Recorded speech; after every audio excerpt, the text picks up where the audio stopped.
Hey guys, how's it going? This is Seth from REtipster.com, and I want to show you a deal that I did recently. I've actually wanted to show you this for the past month or so, but I've had a really weird cold that totally blew out my voice for the past month. So you might be able to hear it's still a little weird, but it's mostly back. So now that it's mostly back, I wanted to just show you this before any more time gets by.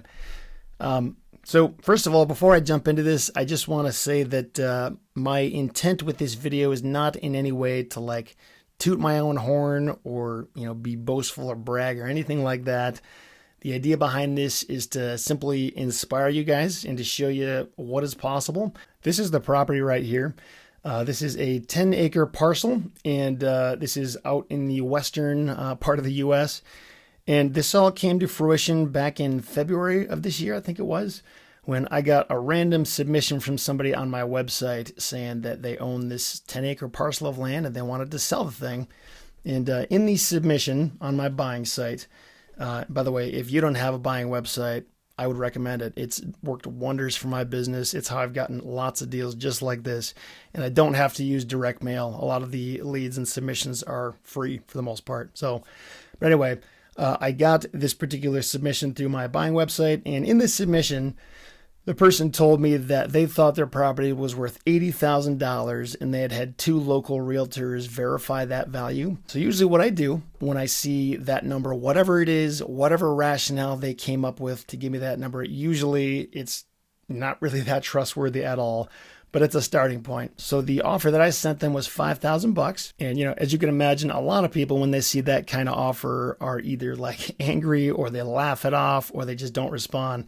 But this particular person said, I think it's worth more than that, but okay, let's go ahead and close it. So at that point, I started digging a lot deeper, and I found that this property is actually technically landlocked. So as you can see from this picture here, and also from this one right here, there is this road that goes to it, but that's not a public road. That's a private road. And actually, the first time I saw this satellite image, that road wasn't even there. So that road was created pretty recently, and I didn't even see it there the first time I looked at this. And in my mind, the thing was landlocked. So I responded to the seller and said, because this thing is landlocked and, you technically can't get to the thing legally, that has a big negative impact on the property's value. So now if you still want me to buy this thing, I'll do it.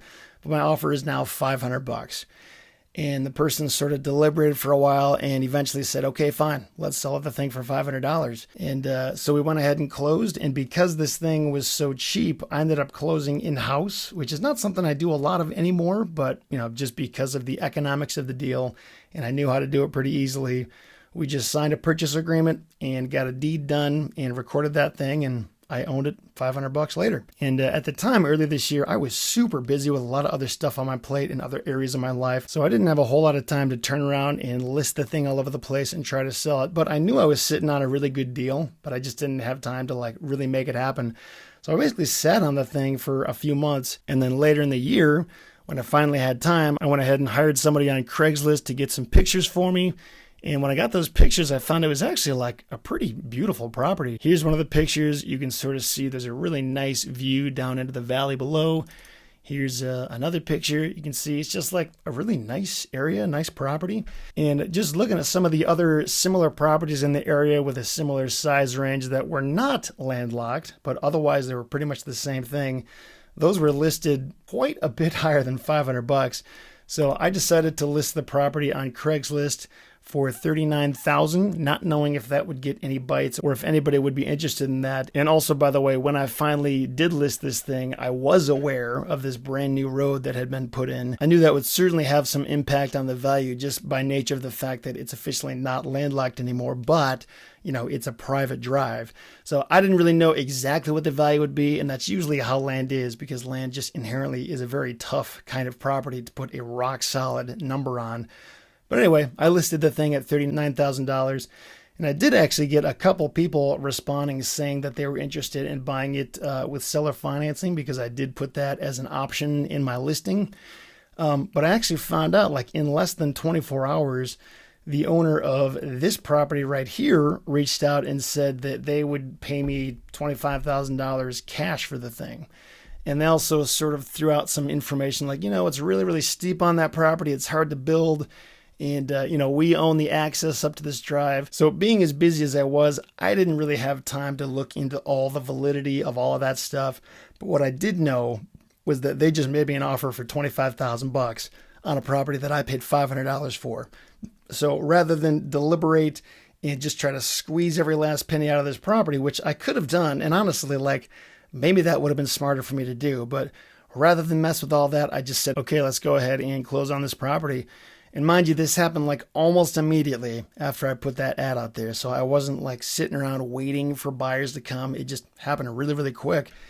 And we went ahead and closed through a title company. This is the closing statement. They actually paid the full $25,000, and they paid for the closing costs, and they paid me a little bit extra for some of the property taxes I had paid. I had paid, I think, a few $100s in taxes during my tenure as the owner of this property. So I actually walked away with a little bit more than $25,000, and there's the check right there. And, I think this was just a really cool deal because, first of all, it is literally the highest ROI I've ever gotten on any deal before. And again, $500 to buy the thing, so I didn't have to take out any debt. I didn't have to deal with any contractors, any tenants. The thing is just land. So it was a very simple type of property. I never visited it. I've never been even to the state where the property is. And I was able to do all this stuff remotely simply by hiring local people to check out the property and get pictures for me and hiring a local title company to close it for me. It was just a very simple, straightforward process. And I do think that's not necessarily the norm. Usually most land deals have some kind of a little wrinkle that comes into play. Either it takes a little bit longer than I thought it would to sell, or maybe I overestimate the value of the property, or some kind of a weird oddity comes into the mix. It doesn't ruin anything. It just makes it a little bit harder than I thought it was supposed to be in the first place. And the fact that this was so unbelievably smooth from start to finish was just amazing. And then also that huge ROI. I don't think that's normal either. Usually most land investors who are following this kind of business model will expect anywhere from a 100 to 300% ROI. If you can get higher than that, that's even better, obviously. But I think one big takeaway from this is just to realize if you do deals long enough, it's totally within the realms of possibility. I've had lots of other deals that didn't necessarily have this big of an ROI, but still were just amazing, paying a few $1,000s and getting tens of thousands of dollars back from it. Honestly, I don't know of any other real estate investing niche that offers that kind of potential. Usually you're going to have to deal with way, way, way more headaches, or a much, much smaller profit margin, or just a much slower process in general. And that's one of the awesome things about land that a lot of people, for some reason, mysteriously, I still don't understand it, they just kind of overlook that because land, that's not a house, so it must not be a real property or something like that. I don't know. It's weird, but I just wanted to kind of show you guys what's possible and just encourage you to know that, you can totally find this kind of thing out there if you look long enough. Even if the ROI or all the numbers don't look exactly like this, there's tons of potential in land that a lot of people just don't pay attention to. And that's really to your benefit because if they're not paying attention, that means the opportunity is there for you. And it is, believe me. So anyway, if you find any of this stuff interesting, I'm going to link to a few things beneath this video and even on the screen here. So I did another similar case study a couple years ago on a property in New Mexico. In that case study, I explained all of the circumstances on how I found a really good deal, how long I had it, how I got the thing sold, how much money I made, all that stuff. So if you want to see another case study kind of like this, you can go, feel free to check that out. And I'm also going to include a link to a super comprehensive blog post that just outlines this entire business model in terms of how you can go out and start looking for deals like this, finding them, closing on them, selling them, all that information. You can find that at landflippinglifecycle.com. And I'm also going to link to that blog post beneath this video in the description below. And then lastly, if you ever want to check out a full-blown course that explains all of this stuff, A to Z, start to finish, pretty much everything you'd ever want to know about how to get started in the land business and grow it. You can find that as well. It's at REtipster.club. It's a membership site. And as a member of that site, you'll find a very big comprehensive course that explains all of this stuff along with the members only forum. And we also do monthly free coaching calls for members where people can ask questions about their business and talk about where they're at so we can kind of help them through their process. So anyway, I hope you guys found this information helpful. Thanks a lot for watching.